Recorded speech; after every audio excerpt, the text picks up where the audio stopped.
व्रत करे माँ अहोई, संतान हित यशमान, आशीष दे माँ अहोई, पूर्ण हो सब काम। माता पूजे अहोई, रखे पुत्र का ध्यान, धन धान्य सुख समृद्धि पाए परिवार महान। आप सभी को अहोई अष्टमी की ढेर सारी शुभकामनाएं। अहोई माता सभी के संतानों की रक्षा करे और निसंतानों को संतान सुख प्रदान करे। अहोई अष्टमी हिंदू धर्म में माताओं द्वारा अपने पुत्रों और अपनी संतान की लंबी आयु और सुखमय जीवन के लिए रखा जाने वाला एक महत्वपूर्ण व्रत है और ये व्रत विशेष रूप से उत्तर भारत में मनाया जाता है, जहां माताएं अहोई माता की पूजा करके निर्जला उपवास रखती हैं और कार्तिक मास के कृष्ण पक्ष की अष्टमी तिथि को यह व्रत रखा जाता है।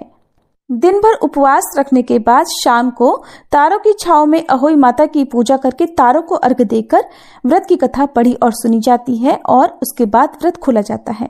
तो आइए आज हम सभी इस शुभ अवसर पर अहोई माता की कथा का श्रवण करते हैं। आप सभी अपनी अपनी संतान की सुख समृद्धि, उनके उज्जवल भविष्य और उनकी दीर्घायु की कामना के लिए कमेंट बॉक्स में अहोई माता की जय जरूर लिख दीजिएगा। अहोई माता की कथा सुनते समय अपने हाथ में गेहूं या अक्षत के 7 दाने रखकर सच्चे मन से कथा श्रवण कर इन दानों को जल के लोटे में डालकर इन्हीं से तारों को अर्घ्य दिया जाता है। पौराणिक कथा के अनुसार एक बार एक साहूकार था जिसके 7 बेटे और 7 बहुएं थी, साथ ही एक बेटी भी थी। दिवाली से पहले घर को लीपने के लिए इकलौती ननद अपनी भाभीयों के साथ जंगल में मिट्टी खोदने गई। जब वह मिट्टी खोद रही थी कि वहीं पर स्याहू की यानी कि सेई की मांद थी। मिट्टी खोदते समय ननद के हाथ से खुरपी लगकर सेई का एक बच्चा मर गया, जिसे देखकर स्याऊ बहुत क्रोधित हो गई। दुखी होकर स्याऊ माता बोली कि मैं अब तेरी कोख बांधूंगी। तब ननद अपनी 7 भाभियों से कहने लगी कि तुम में से कोई मेरे बदले कोख बंधवा लो, लेकिन सबने इनकार कर दिया। परंतु छोटी भाभी सोचने लगी कि अगर मैं अपनी कोख नहीं बंधवाऊंगी तो सासू नाराज होंगी। ऐसा विचार कर ननद के बदले में छोटी भाभी ने अपनी कोख बंधवा ली।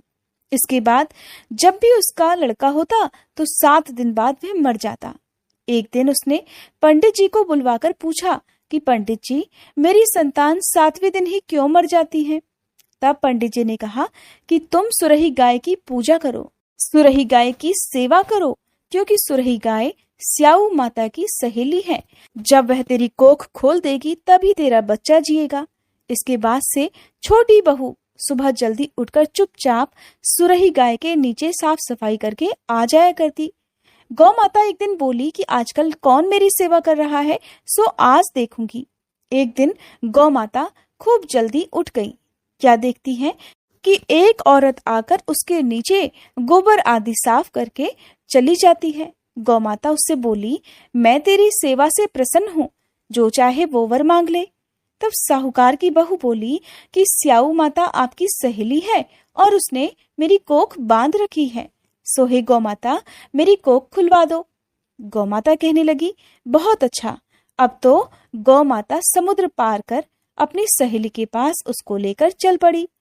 रास्ते में कड़ी धूप थी, सो वे दोनों एक पेड़ के नीचे जहां पर गरुड़ पंखनी का बच्चा था वहां बैठ गई।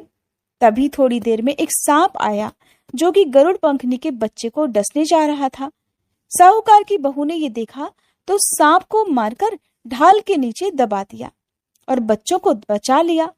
थोड़ी देर बाद गरुड़ पंखनी आई और वहां पर खून पड़ा हुआ देखा तो साहूकार की बहू को चोंच मारने लगी। उसने सोचा कि हो ना हो इसी बहू ने मेरे बच्चों को मार डाला है।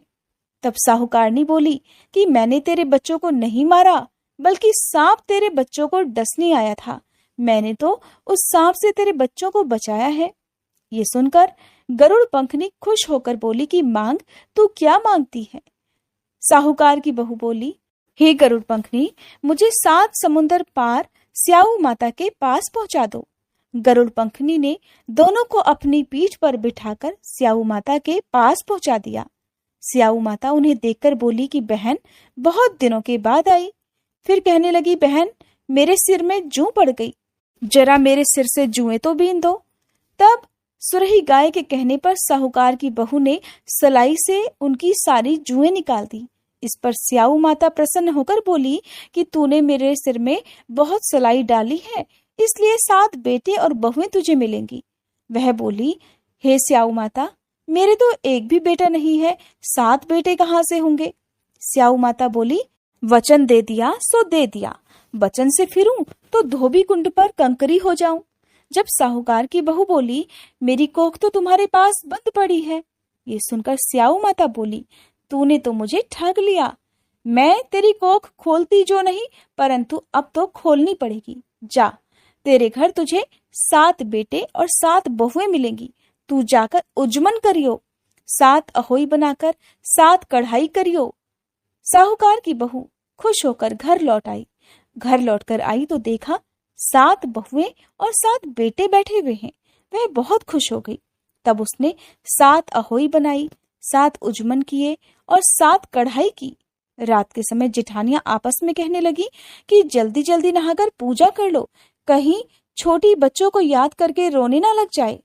थोड़ी देर में उन्होंने अपने बच्चों से कहा कि जाओ बच्चों, अपनी चाची के घर जाकर देख कर आओ कि वह आज अभी तक रोई क्यों नहीं, क्योंकि हर साल अहोई अष्टमी के दिन छोटी बहू अपने बच्चों को याद करके खूब रोया करती थी। बच्चों ने जाकर देखा कि चाची तो कुछ मान रही है, खूब उज्जमन हो रहा है।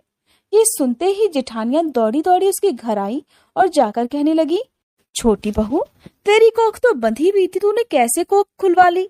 तो वह बोली, तुमने तो कोख बंधाई नहीं, सो मैंने ही कोख खोल दी है। स्याऊ माता ने कृपा करके मेरी कोख खोल दी। हे स्याऊ माता, जिस प्रकार आपने मेरी कोख खोली, उसी प्रकार संतान सुख की इच्छा रखने वाली सभी महिलाओं की कोख भी खोल देना। संतान सुख की कामना रखने वाली हर महिला को संतान सुख देना और जिनकी संतानें हैं उनकी सभी संतानों की रक्षा करना। प्रेम से बोलिए अहोई माता की जय। ओम जय अहोई माता, मैया जय अहोई माता, तुमको निस दिन ध्यावत हरि विष्णु विधाता।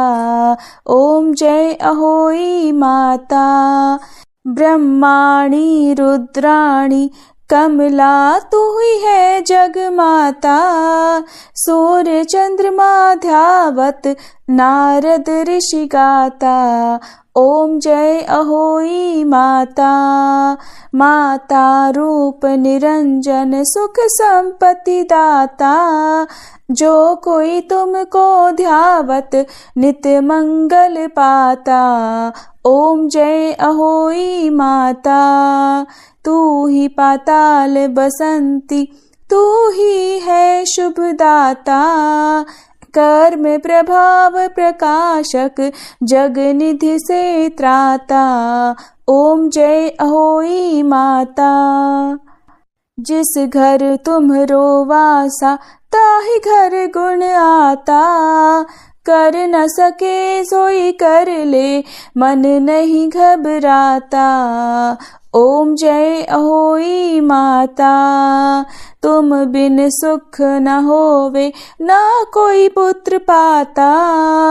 खान पान का वैभव तुम बिन नहीं आता।